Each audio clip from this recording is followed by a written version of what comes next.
compromissos iluminativos. A noite esplendia de belezas em razão do azul safira do zimbório adornado de estrelas parecidas a crisântemos luminosos. Uma brisa levemente perfumada perpassava, espraiando-se em todas as direções. O silêncio era entrecortado apenas pelas vozes onomatopeicas da natureza, convidando à oração, à reflexão. Muito distante, o globo terrestre, levemente banhado de luar, destacava-se na paisagem cósmica. Carinhosas recordações assomaram-me à mente, evocando cenas que ficaram no passado e que foram vivenciadas no planeta querido, inesquecível berço e lar de bilhões de espíritos que o habitam. Não me podendo invadir as emoções resultantes das evocações queridas, fui invadido por doce nostalgia em relação às experiências espirituais das mais recentes reencarnação, quando fora beneficiado pelo sol abençoado do Espiritismo. Aprendera com as formosas lições com que Allan Kardec abrira a era do Espírito, incertas na codificação a respeito do universo, da imortalidade, da comunicabilidade dos espíritos, da pluralidade dos mundos habitados, que a marcha do progresso é infinita, e agora podia reflexionar sobre o acerto dessas incomparáveis informações de sabor eterno, vivenciando-as com dúlcidas gratidões. Enquanto no corpo deixara-me conduzir pela certeza das elucidações dos imortais, procurando pautar a conduta nas rigorosas diretrizes do dever, descobrindo a partir de então a alegria existencial e a felicidade relativa que todos podemos fruir quando nos comprometemos com os ideais de libertação da ignorância e de construção do bem e do mundo íntimo e à nossa volta. Agora, mais uma vez, podia constatar diviso na realidade espiritual o alto significado da fé racional proposta pelo Espiritismo e a legitimidade dos seus postulados iluminativos, contemplando o cosmo, experimentando o contato mais direto com a vida. Ante os meus olhos úmidos de lágrimas, que não se encorajavam a descer, senti o hálito do Criador, e sua grandiosa obra me fascinava, alargando-me os horizontes das conjecturas. Pensava a respeito de quanto a soberba humana é desmedida, raiando pela infantilidade, ao atribuir toda a grandeza cósmica ao fruto espúrio do acaso, capaz de reunir todas as moléculas esparsas no universo, repentinamente expressando-se na glória galáctica. Ademais, considerava que se todas essas micropartículas sempre existiram no caos, certamente haviam tido uma origem, e que o absurdo da vã cultura sem Deus oferecia existência própria e ilógica. Há dias encontrava-me na colônia espiritual Redenção, de onde partem com muita frequência espíritos comprometidos com o progresso da humanidade em encarnações desafiadoras. A comunidade é constituída por uma sociedade de mais de 1 milhão de habitantes desencarnados, e nela se desenvolvem cuidadosos programas para a iluminação de consciências, não faltando os departamentos de assistência e socorro àqueles que tornam extenuados e desnorteados pelas vicissitudes e pelos insucessos que se permitiram. Daqui viajam com expectativas ricas de esperanças e projetos de edificações libertadoras milhares de espíritos que aspiram à felicidade. No entanto, após o mergulho na névoa carnal, os antigos vícios e as más inclinações, em predominância ainda o arrastamento para o mal, os choques com os adversários do pretérito, não poucas vezes alterando-lhes os programas e delineamentos, obrigam-nos a ceder aos impulsos inferiores e, como efeito, logo tombam nas malhas dos próprios enredamentos perniciosos. Outros sim, organizações de benemerência e de caridade multiplicam-se pela cidade movimentada, com o objetivo de ministrar cursos e lições aos futuros viajantes corporais, na convivência com os retornados em estado de sofrimento, que lhes tornam verdadeiros exemplos de como não devem proceder. Educandários avançados para pesquisas que mais tarde se apresentarão no globo terrestre, recebem estudiosos ávidos de conhecimentos, não apenas residentes, mas que também vêm realizar estágios de aprendizagem e treinamento procedentes de outras regiões. Situada sobre um grande centro urbano na terra, onde se movimenta a agitada população, entidades nobres afundaram poucos anos antes da independência do Brasil, objetivando, de início, acolher os lutadores idealistas pela libertação da pátria, os abolicionistas, os republicanos, inspirando-os na conquista das metas que abraçavam, sem que extrapolassem nos métodos de que se deveriam utilizar.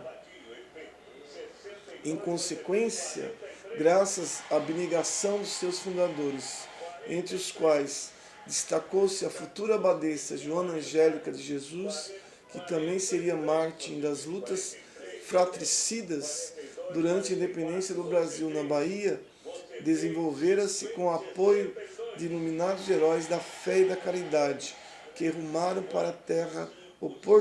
oportunamente, contribuindo para torná-la menos inditosa, mais humanizada e melhor espiritualizada.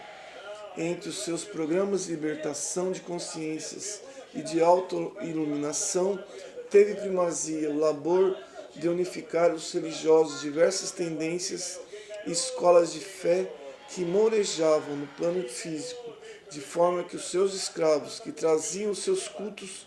animistas e as suas raízes africanistas,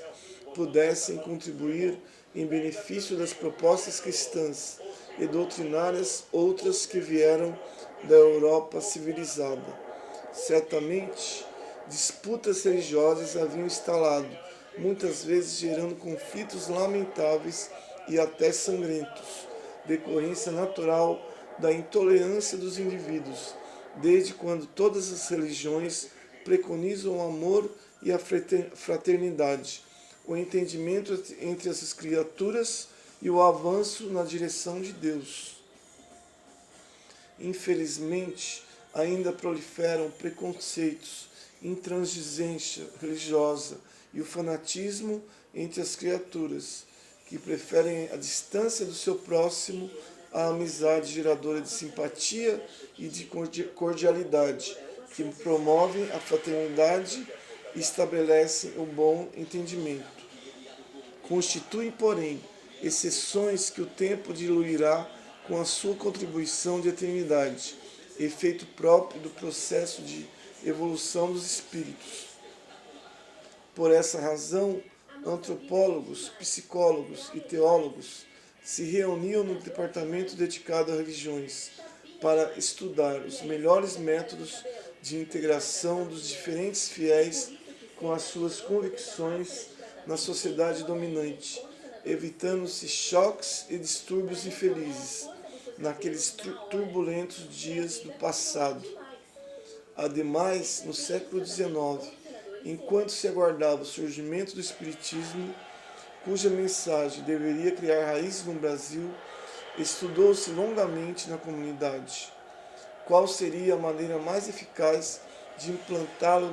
na região sob sua inspiração, onde fosse possível reunir os militantes das diversas doutrinas espiritualistas sob a bandeira da Era Nova, ampliando-lhes as perspectivas do entendimento em torno da vida e dos objetivos essenciais da existência humana,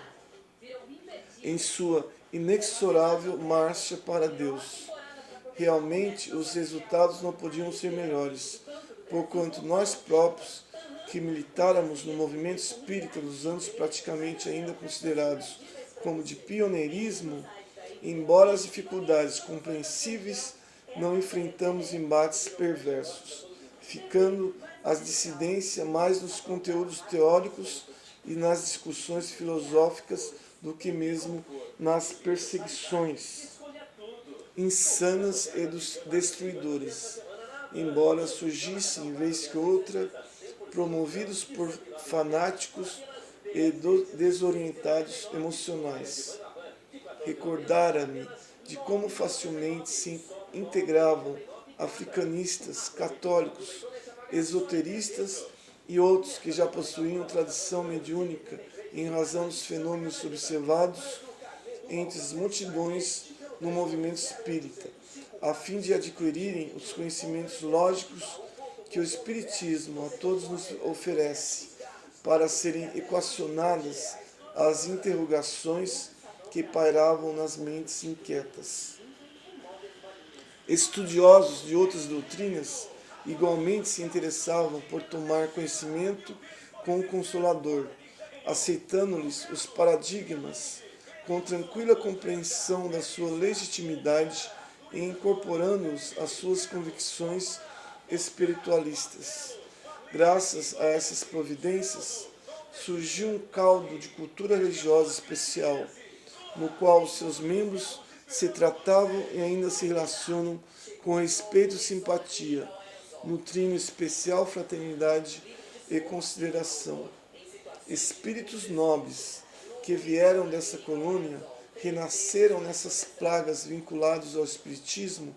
que souberam difundir com elevação e dignidade, deixando pegadas luminosas, que serviram de roteiro para outros que viriam posteriormente, conforme sucedeu. Concomitantemente, diversos sacerdotes do amor e da caridade reencarnaram-se também em outras doutrinas religiosas, a fim de combaterem a miséria moral e espiritual existente, trabalhando em favor da renovação social e da construção de uma mentalidade sem preconceitos nem espírito de sistemas. Artistas de variados campos da beleza e da cultura igualmente foram encaminhados ao corpo físico para contribuírem em favor da renovação do povo, no qual os descendentes dos africanos se tornaram maioria, para que igualmente oferecessem as mensagens ancestrais em forma de louvor à vida e através dos seus sentimentos e saudades. Não obstante, as heranças da escravidão negra, as arbitrariedades anteriores de governantes inescrupulosos e vândalos, exploradores com perversos oriundos do além-mar, que se estabeleceram na então colônia de Portugal sob o amparo de religiosos destituídos de dignidade cristã, geraram lamentáveis dívidas morais para a expressiva multidão de vítimas que reencarnaram e desencarnaram sob os martelos do ódio e da vingança, da revolta surda e do desejo de revide pelo mal que padeceram. Por outro lado, os testemunhos morais de antigos jesuítas abnegados, como Manuel da Nóbrega, Aspicueta Navarro e muitos outros, diminuíam na esfera espiritual inferior as refregas inglórias dos combates do desespero, facultando que incontáveis apóstolos do bem viessem a operar no terreno da fraternidade, para dirimir e anular os efeitos nefastos dos renhidos esforços gerados pelo rancor e pela inferioridade moral que predominavam nos seus combatentes. Seriam de compreender-se que o clima psíquico nesse campo de batalha favorecesse a instalação de obsessões cruéis e renitentes, transformando-se em quase epidemias periódicas que faziam sucumbir os invigilantes, sem que ao menos se dessem conta da própria responsabilidade no desfecho nefasto das suas empresas maléficas. O Espiritismo, portanto, teria um papel de alta relevância a desempenhar nessa sociedade comprometida e assinalada pelos efeitos danosos das atitudes desvairadas, conforme vem ocorrendo com segurança, cumprindo a sua missão de consolador prometido por Jesus. A comunidade espiritual, portanto, programara também o nascimento de inúmeras instituições devotadas à sociedade sob a bandeira do espiritismo cristão, de forma que se transformassem em escolas de educação moral e espiritual, como também de oficinas promotoras de ações enobrecidas, tanto quanto se fizessem ambulatórios dedicados à saúde física, mental e comportamental que os desvarios obsessivos ultrajavam. Vinculados a esses operários da fraternidade e do amor, mantínhamos pessoalmente ligações especiais com uma dessas colmeias espíritas, onde milhares de pessoas encontram educação, apoio e socorro, conforto moral e orientação para suas aflições, bem como instruções libertadoras para os dramas e conflitos que as desorientam. Inúmeros trabalhadores da nossa colônia reencarnaram-se especialmente para lhe servirem sob a inspiração da Martim da Independência e do venerando Francisco de Assis. Nas suas reuniões práticas e desobsessão, recebem atendimento e são tratados inúmeros espíritos comprometidos com a retaguarda e que antes se compraziam na tenaz perseguição avassaladora contra os seus antigos algozes. O intercâmbio entre as duas esferas, desse modo, tornou-se natural e espontâneo, graças às luzes fulgurantes da doutrina espírita, abrindo espaço para a era do amor entre as criaturas.